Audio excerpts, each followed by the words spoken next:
tonight is the most undeserved honour for me. It really is. Like, the idea that we here are able to follow David Letterman's last show is a special moment, which is not lost on me or any of us here tonight. When I got this show, I genuinely couldn't believe that I would be following David Letterman. I really couldn't. Neither could he. I think it's actually the reason. I think it might be the reason he quit. I don't know. That guy? I'm getting out of here.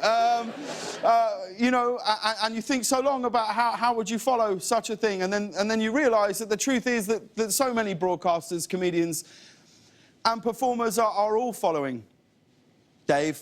So many ideas on television today come from his incredible 30-year career. Like, he turned the format on its head and then literally threw it off the roof. You know, rarely is there a performer who one can say truly revolutionised television, but when it comes to David Letterman, that definition, I don't think goes far enough. As you know, I didn't grow up here, and The Late Show wasn't on in England where I grew up, so it was only when I lived here for a while that I truly realised the brilliance and significance of David Letterman. I was living with my mum and dad, and I moved to New York to do a play on Broadway, and it was the first time I'd ever spent longer than a week away from home.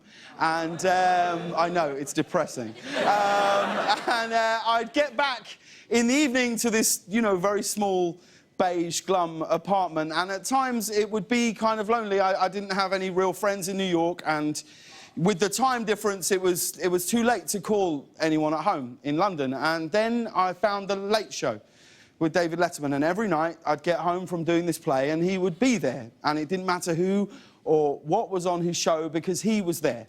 That's the truth. And after a while, I would watch it every night, and I didn't feel lonely in that apartment.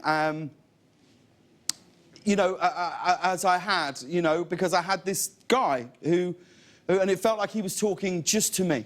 And I realised that he made everybody feel that way, and that was the brilliance of David Letterman. He made me feel like I was in on the joke.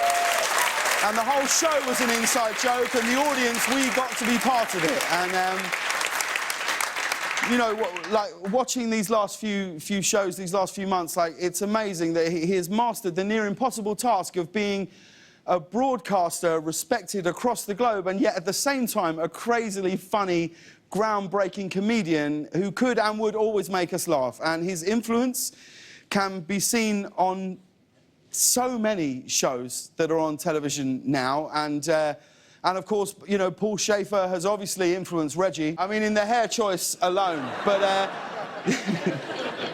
the truth is, I have a lot to thank David Letterman for. He pioneered this 12:30 time slot, and he led the way for people to try different things in late night.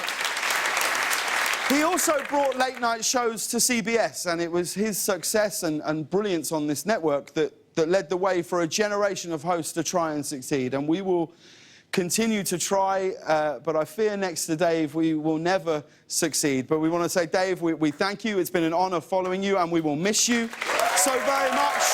This is The Late Late Show on CBS. Let's roll the titles.